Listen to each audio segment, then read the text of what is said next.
In Quebec, your credentials are almost never as important as your personality, who you are, what you value. I don't know why that is, it just is. Trust me, I've been living in Quebec for more than 30 years and I've observed the society like a CIA agent.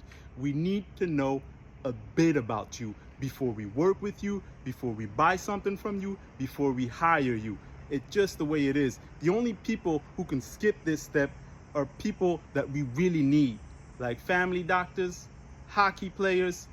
That's fine. But for the rest of us, we need to establish a connection that bonds us, all right? A common interest that goes beyond the language barrier.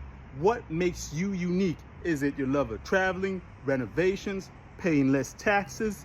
You know, I know 10 different Kevins in my life. Only one of them owes me money.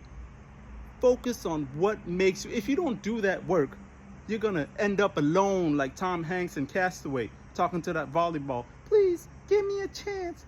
Give me a chance. Okay? Now, you might be from Vancouver, Toronto, or the rest of Canada. You just got to Quebec and you're like, how does this concern me? How does this? Listen, you moved to a different culture.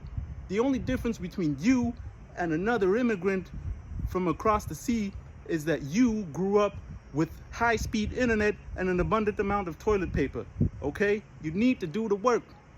You might have some friends here in Quebec or in Montreal that speak English perfectly, and you're like, well, they seem to be doing just fine. Yes, but they have been conditioned to work in Quebec society, to evolve in Quebec society.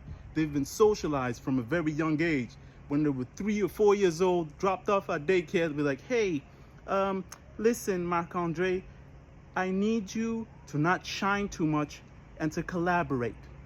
Be a good Quebecois.